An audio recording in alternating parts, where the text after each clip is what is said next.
The night was pitch black, and the only sound was the distant barking of a dog. In a small village in France, a group of Huguenots, French Protestants, gathered in a hidden room, their hearts pounding with fear. They knew that at any moment the king's soldiers could burst through the door, dragging them away to face torture or death. This was the world of the Huguenots in the late 17th century. A world of secrecy, danger, and constant fear. The Huguenots were a minority in a Catholic country, and their struggle for survival was a story of courage and resilience. But it was also a story of persecution and suffering. For decades, they had fought for their right to worship freely. But the tide was turning against them. King Louis XIV, determined to restore Catholic unity, had begun a brutal campaign to crush the Huguenots. Elizabeth Le Brosses, in her groundbreaking book, Une fois, un loi, un roi, la révocation de l'édit de Nantes, describes the harsh reality of this period. The Edict of Nantes, signed by Henry IV in 1598, had granted the Huguenots certain rights and protections. But by the 1680s, those protections were being systematically stripped away. Daniel Ligon in Le Protestantisme en France, d. Pace 1598-1715, details how the Huguenots were forced to convert to Catholicism or face severe penalties. Philip Benedict, in The Faith and Fortunes of France's Huguenots, 1600 to 1685, offers a deep dive into the social and religious history of the Huguenots.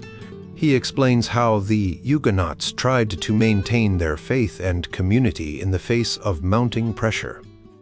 Yves Guénaud's Protestants du Centre 1598 to 1685 provides a regional perspective, showing how the Huguenots in central France adapted to the changing political landscape. Gregory Hanlon, in Confession and Community in 17th century France, looks at the social dynamics of a small, religiously divided town. He shows how Catholics and Protestants sometimes managed to coexist, but the tension was always there, ready to erupt into violence. Bernard Dondier's Le Venin de l'Hérésie explores the Catholic missionary efforts to convert the Huguenots, painting a picture of a relentless campaign to stamp out Protestantism. The year 1685 was a turning point. King Louis XIV revoked the Edict of Nantes, and the Huguenots were left with no legal protection. Pierre Chonu, in his essay La Décision Royale Quétaine, analyzes the king's decision, arguing that it was a calculated move to strengthen his absolute rule. Philippe Jutard, in The Revocation of the Edict of Nantes, End or Renewal of French Protestantism, suggests that the revocation was not the end of the Huguenot story, but a new chapter of resistance. The Huguenots faced unimaginable hardships. Many were forced to flee their homes, leaving behind everything they owned. Some managed to escape to other countries, where they started new lives. Others stayed and faced the wrath of the king's soldiers.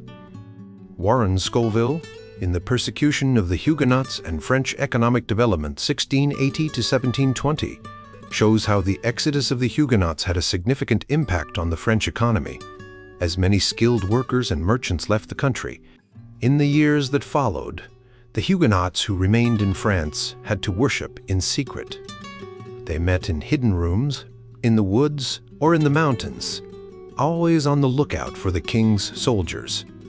The period known as the Desert was a time of great hardship, but it was also a time of strong faith and community.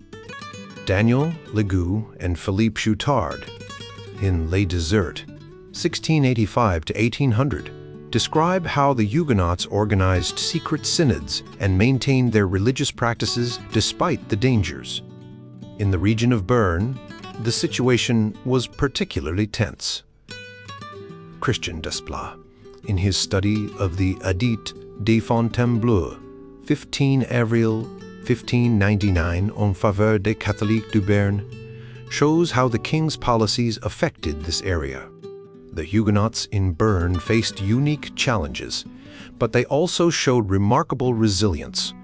The story of the Huguenots is a story of survival against all odds. It is a story of faith, courage, and the human spirit. As the night deepened and the Huguenots in that hidden room whispered their prayers, they knew that their struggle was far from over, but they also knew that they would not give up. They would continue to fight for their right to worship freely, no matter the cost. The 17th century was a time of great change and conflict in England, especially when it came to the Church. The period leading up to and during the English Civil War and the interregnum, the time between the monarchy, saw a lot of religious turmoil. People had very different ideas about how the Church should be run and what it should believe. In the early part of the century, the Church of England was facing a big debate. Some people, called Calvinists, believed in predestination and a strict, simple form of worship. Others, known as Arminians, had a more flexible view of salvation and wanted the Church to look more like the early Christian Church, with more elaborate rituals and decorations. This debate was not just about theology. It was also about how the Church should be organized and who should have power within it. One of the key figures in this debate was Archbishop William Laud. Laud was a strong supporter of the Arminian view and wanted to make the Church of England more uniform and beautiful. He believed that the Church should have more control over people's lives and that the king should have a central role in religious matters. This didn't sit well with the Puritans, who wanted a simpler, more democratic church. They saw Laud's ideas as a step towards Catholicism, which they deeply feared. The tension between these groups grew, and it was one of the factors that led to the English Civil War. During the war, the Puritans gained control and tried to reshape the church according to their beliefs. They abolished the episcopal system, where bishops had authority, and replaced it with a presbyterian system, where local churches had more control. They also simplified the liturgy and removed many of the rituals and decorations that Laud had introduced. After the war, during the interregnum, the Puritans had even more power. They passed laws that banned certain religious practices and tried to enforce their beliefs on the population. However, this period was also marked by a lot of diversity and experimentation. Different religious groups, like the Quakers and the Baptists, emerged and gained followers. These groups often had very different ideas about how to worship and what the church should be like. When the monarchy was restored in 1660, the Church of England was re-established. But it was not the same as before. The King, Charles II, wanted to bring back the episcopal system and some of the rituals that the Puritans had banned. This led to a lot of conflict, especially with the Puritans, who had become used to their new way of worship. Many Puritans, known as dissenters, refused to return to the Church of England and formed their own churches. The years after the Restoration were marked by ongoing debates about religious tolerance. Some people, like the king and his supporters, wanted to create a more inclusive church that could accommodate different beliefs. Others, especially the Anglican clergy, were more conservative and wanted to maintain strict control over religious practices. This tension continued throughout the century and beyond. In Scotland, the religious situation was also complex. The Scottish people had a strong tradition of Presbyterianism, which they had fought hard to maintain. When Charles I tried to impose an episcopal system and a new prayer book on Scotland, it led to a rebellion. The Scots formed a covenant to defend their religious freedom, and this played a significant role in the broader conflict that led to the English Civil War. The Scottish Kirk, Church, went through its own period of change and conflict. During the interregnum, the Kirk was controlled by the Covenanters, who were strict Presbyterians. They removed many ministers who did not agree with their views and tried to enforce their beliefs on the population. After the Restoration, the king tried to bring back the episcopal system in Scotland, but this led to more resistance and conflict. Overall, the 17th century was a time of great religious change and conflict in both England and Scotland. The debates and struggles of this period shaped the way people thought about religion and the role of the Church in society. The legacy of these conflicts can still be seen in the religious landscape of Britain today. The 17th century was a time of great change and conflict, especially in matters of religion. In England and Scotland, the struggle between different religious groups was intense, and it often had a significant impact on the lives of ordinary people. In England, the period after the Civil War and the establishment of the Commonwealth saw a lot of tension between the Puritans, who wanted a more radical reform of the Church, and the Anglicans, who preferred a more traditional approach. Richard Baxter, a prominent Puritan minister, wrote about the challenges he faced during this time. He described how the Puritans were often at odds with the established Church and how they struggled to maintain their beliefs and practices. Baxter's autobiography provides a vivid account of the religious and political turmoil of the era. The situation in Scotland was equally complex. The Scottish Church, or the Kirk, had its own unique structure and traditions. The Kirk was governed by a system of elders and ministers, which was different from the hierarchical structure of the Anglican Church. This system, known as Presbyterianism, emphasized the role of the local congregation in church governance. However, the Scottish Church also faced significant challenges, especially during the reigns of Charles II and James VII, also known as James II in England. During this period, the Scottish Church experienced a series of conflicts and schisms. One of the most significant was the conflict between the Covenanters, who were committed to maintaining the Presbyterian system, and the supporters of the king, who wanted to impose an episcopal, bishop-led system. The Covenanters believed that the king's attempts to control the Church were a violation of their religious freedom. This led to a series of uprisings and persecutions, which are well documented in the works of historians like John Spur and Donald Cowan. The restoration of the monarchy in 1660 brought new challenges for both the English and Scottish churches. The Act of Uniformity of 1662, which required all ministers to conform to the practices of the Anglican Church, led to the ejection of many Puritan and Presbyterian ministers. This event, known as the Great Ejection, had a profound impact on religious life in both countries. Many of the ejected ministers continued to preach in secret, and their followers formed dissenting congregations that would later become known as nonconformists. In Scotland, the situation was even more severe.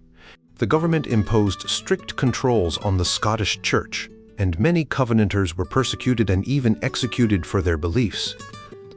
The most famous of these persecutions is the story of the Wigtown martyrs, 2 women who were drowned for refusing to renounce their faith. These events are described in detail in Robert Wadrow's History of the Sufferings of the Church of Scotland.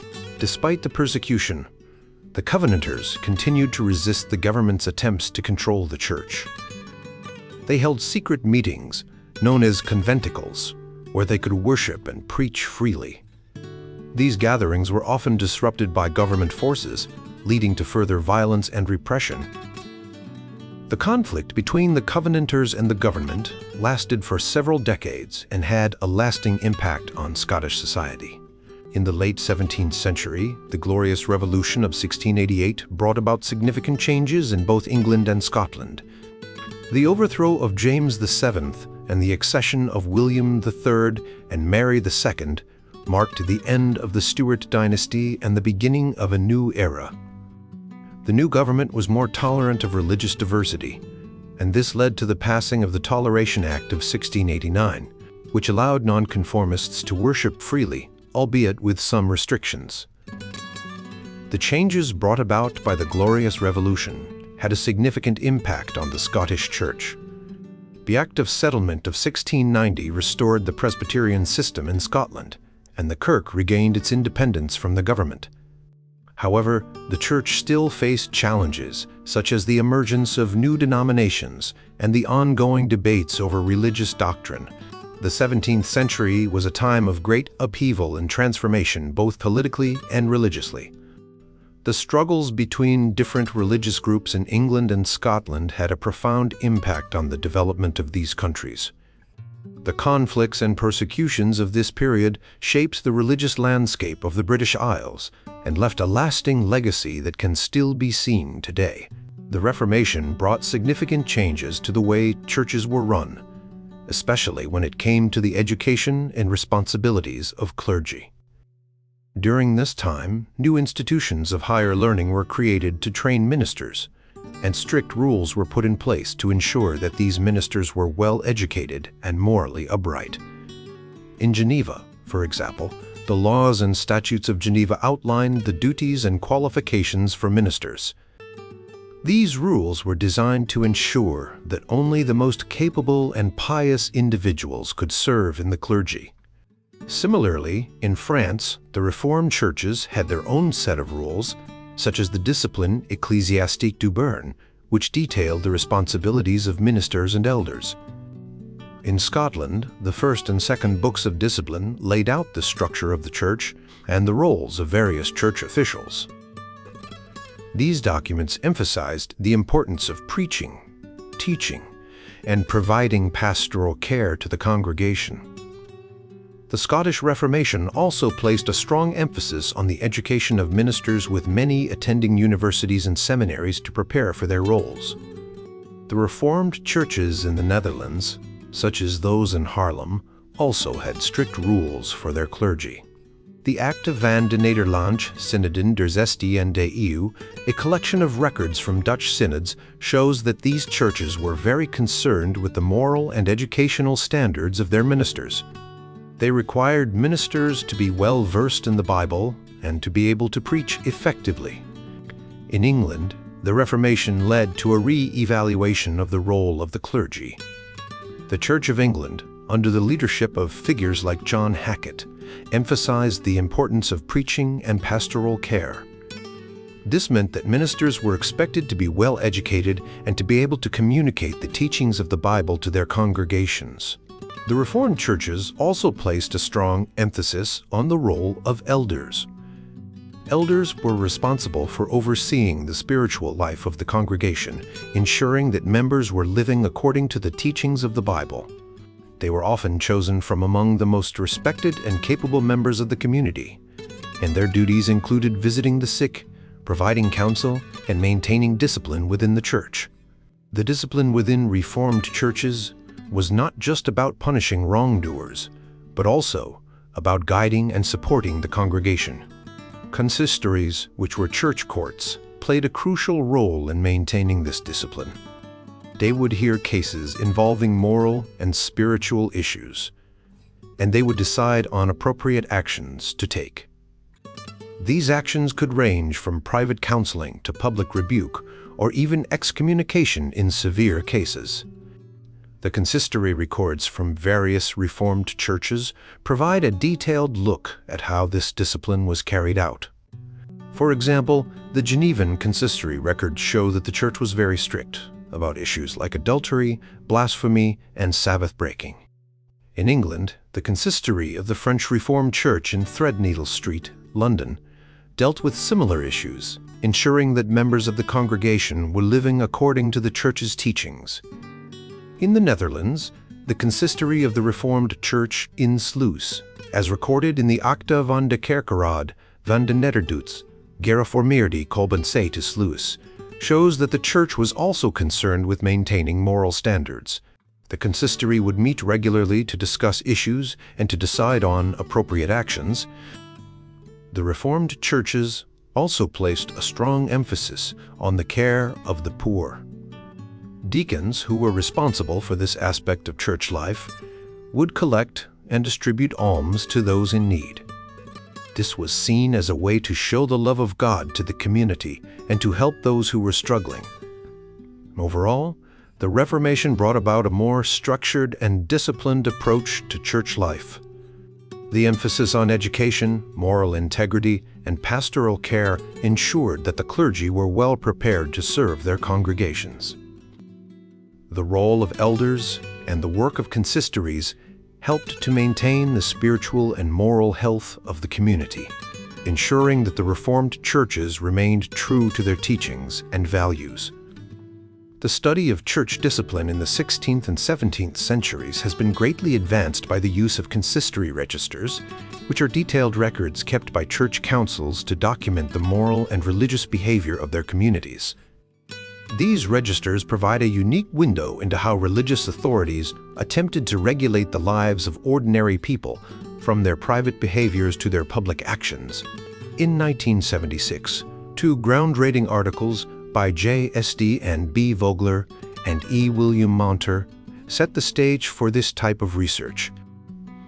Estebe and Vogler's study compared consistory records from Languedoc in France and the Palatinate in Germany, while Monter focused on the consistory of Geneva, Switzerland, during the 1550s and 1560s. These studies showed how church discipline was implemented and enforced, revealing the extent to which religious authorities sought to control the moral lives of their congregations. Following these pioneering works, other scholars expanded the research to different regions and time periods. Heinz Schilling, for example, examined the activities of the Presbyterian in Emden, Germany, during the late 16th century. He found that church discipline was a crucial tool for social control, helping to shape the behavior of the community. Schilling also explored the broader impact of Calvinist church discipline on public and private sin from the 16th to the 19th century, highlighting the long-lasting effects of these practices. In Scotland, Stephen J. Davies studied the implementation of law and order in Stirlingshire from 1637 to 1747. His research revealed that church discipline was a central part of maintaining social order, with elders and deacons actively involved in monitoring and correcting the behavior of their parishioners.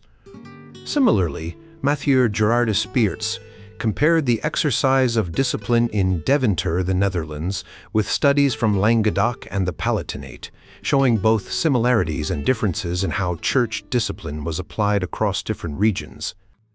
Raymond Amence's work on the reform of morals in Nimes, France, and Philippe Charrier's doctoral thesis on the consistory of Nimes from 1561 to 1685 provided detailed insights into how church discipline was used to enforce moral standards. Martin Ingram's study of church courts in England from 1570 to 1640 showed that these courts played a significant role in regulating sexual behavior and marriage, often imposing penalties for offenses like adultery and fornication. Geoffrey Parker's research on St. Andrews, Scotland, from 1559 to 1600, highlighted the role of the Kirk session in maintaining religious and moral order. Herman Rudenberg's study of the Reformed community in Amsterdam, from 1578 to 1700, revealed that despite the preacher's strong opposition to activities like dancing, there were very few recorded cases of church members being disciplined for such offenses. This suggests that the actual practice of church discipline could be quite different from the official stance of the church. Heinrich Richard Schmidt's work on rural communities in Bern, Switzerland, during the early modern period, showed how church discipline was used to maintain social order in small, tight-knit communities. Michael F. Graham's study of Scotland and other regions from 1560 to 1610 explored how church discipline was used to shape popular behavior, often with mixed results. Judith Pullman's research on the quantification of Calvinist church discipline raised important questions about the reliability of consistory records. She pointed out that the records might not always reflect the full extent of church discipline, as some cases may have been resolved informally or not recorded at all. Thamic studies like Rosalind Mitchison and Leah Lenneman's work on sexuality and social control in Scotland from 1660 to 1780, and Geoffrey R. Watt's study of marriage in Neuchâtel, Switzerland, from 1550 to 1800 provided broader contexts for understanding These studies collectively showed that church discipline was a complex and multifaceted phenomenon. While it was often used to enforce moral and religious standards, its effectiveness varied widely, depending on the region, the time period, and the specific community. The records of consistories provide a rich source of information about the lives of ordinary people and the ways in which religious authorities sought to shape their behavior. However, they also highlight the challenges of interpreting these records and the need to consider the broader social and cultural contexts in which church discipline was practiced. In the world of the Reformation, piety and religious practice were central to daily life. People believed that their actions and thoughts could affect their eternal destiny.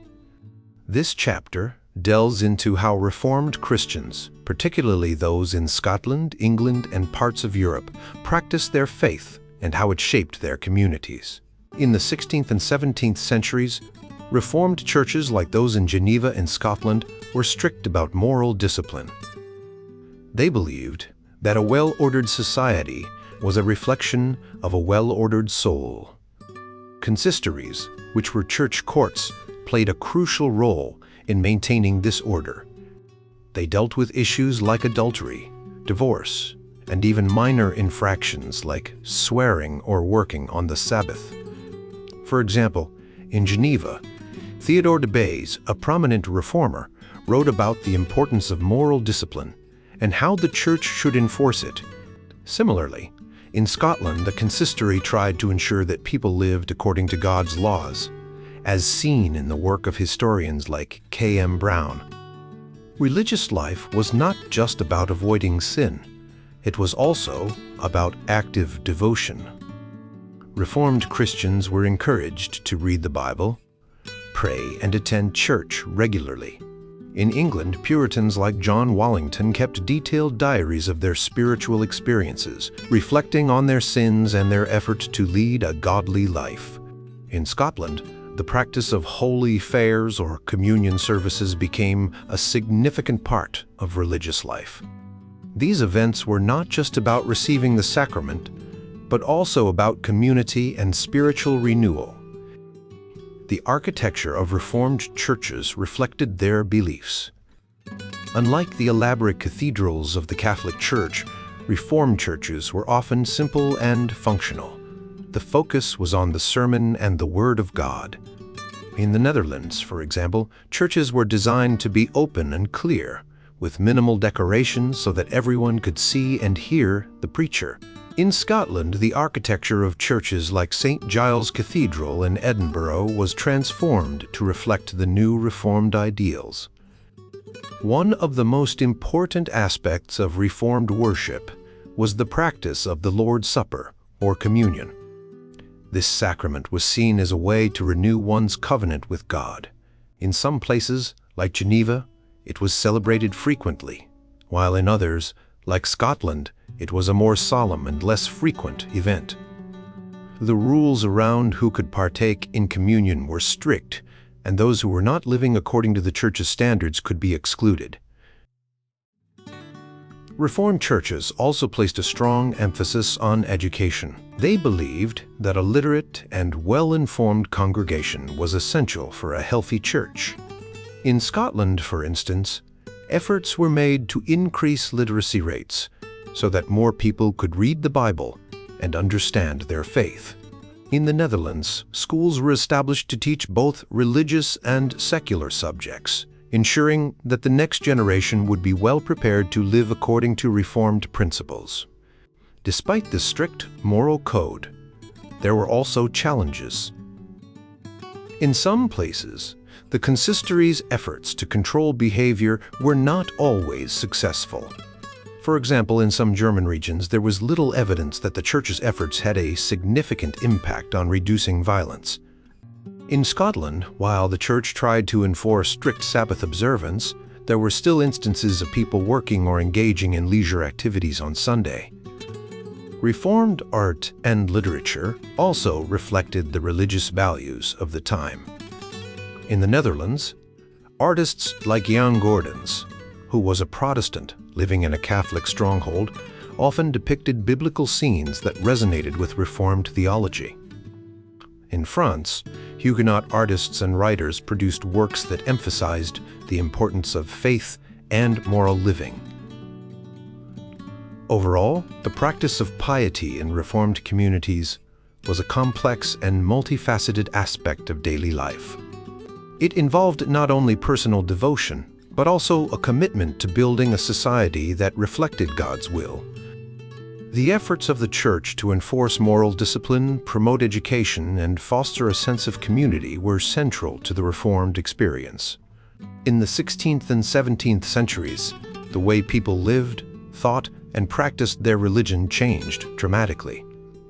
This period, known as the Reformation, saw the rise of new religious movements and the transformation of old ones.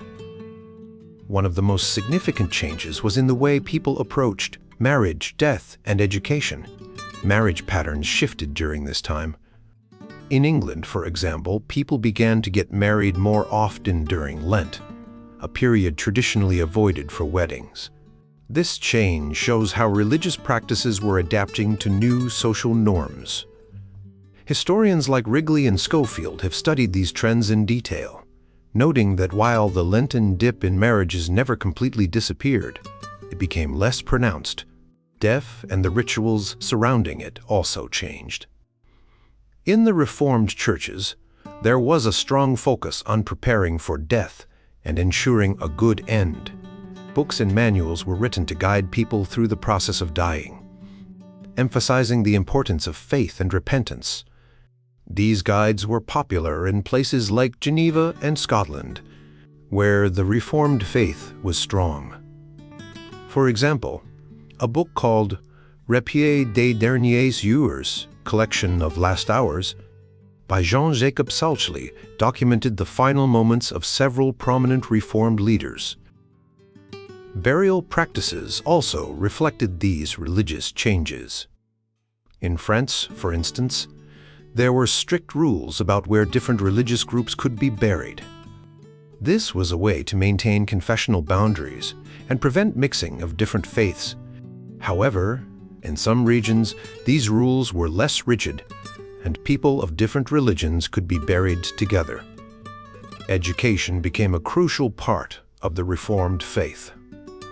The Reformed churches believed that everyone should be able to read the Bible and understand its teachings. This led to a push for literacy and the establishment of schools. In Scotland, for example, the government passed laws requiring every parish to have a school. This was part of a broader effort to make the population more educated and religiously informed. The Reformed faith also had a significant impact on literature and personal writing. Many people kept diaries and wrote autobiographies, documenting their spiritual journeys and experiences. These writings provide a window into the lives of ordinary people during this time. For instance, Richard Baxter, a prominent Puritan, wrote an autobiography that gives us insight into his religious beliefs and the challenges he faced. The spread of Reformed ideas was not limited to one country. It traveled across Europe, influencing people in places like Germany, the Netherlands, and Hungary. Books and writings from England, such as The Practice of Piety by Lewis Bailey, were translated and widely read in these countries. This shows how religious ideas could cross borders and shape the beliefs of people in different regions. In the Netherlands, the Reformed faith led to the development of a unique form of piety known as nederreformatie, further Reformation. This movement emphasized personal devotion and the importance of living a godly life. It influenced the way people thought about their faith and their daily lives. The Reformed faith also had an impact on the economy and social structures. Some historians, like Max Weber, argued that the Reformed emphasis on hard work and thrift contributed to the rise of capitalism. This idea, known as the Protestant work ethic, suggests that the Reformed faith helped create the conditions for economic growth and development. In summary, the Reformation brought about significant changes in how people lived, died, and educated themselves. It shaped religious practices, influenced literature, and had a lasting impact on society and the economy. These changes were not isolated to one region but spread across Europe, creating a new way of thinking and living that continues to influence us today. As we wrap up our journey through the fascinating world of religious and economic thought, it's clear that the ideas and practices of the past have left deep marks on the way we think and act today. Let's take a closer look at some of the key insights and studies that have helped us understand this complex relationship. John Louis Stiraud and Charles de Moulin, a jurist from the Renaissance era, have given us a window into the legal and economic ideas of their time. Their work, especially on the concept of usury, which is charging interest on loans, shows how people back then grappled with the ethical questions of money and trade. This is similar to how we still debate the fairness of financial practices today. Another important study by Henri Lapierre, which looks at the Ruiz family, a group of merchants, helps us see how people in the 16th century balanced their business activities with their religious beliefs. This balance is something that many of us still try to achieve in our lives, whether we're running a business or just managing our personal finances. In Scotland, Gordon Marshall's book, Presbyterians and Prophets, explores how Calvinist beliefs influenced the development of capitalism. While it's clear that there was a strong focus on religious devotion and economic rationality, Marshall's work doesn't definitively prove that these two things were directly connected. This is a reminder that history is often more complex than simple cause and effect relationships. When we look at more recent times, the influence of evangelical Protestantism in different parts of the world has been studied by scholars like Nathan Wachtel and Amy Sherman. Wachtel's work in An Andean Village shows how religious beliefs can change over time, sometimes in unexpected ways. Sherman's research in Guatemala reveals that people who hold strong religious beliefs, whether they are evangelical Protestants or Orthodox Catholics, tend to behave similarly in terms of their economic decisions. This suggests that the impact of religion on economic behavior might be more about the strength of one's beliefs rather than the specific religion itself. All these studies from the 16th century to the present day remind us that the relationship between religion and economics is not straightforward. It's a mix of personal beliefs, cultural norms, and historical context. As we move forward, understanding this relationship can help us make more informed decisions, both in our personal lives and in the broader world of business and finance. So, as we close this chapter, let's remember that the stories of the past are not just for historians. They are for all of us to learn from and to use as we navigate the complex world of today.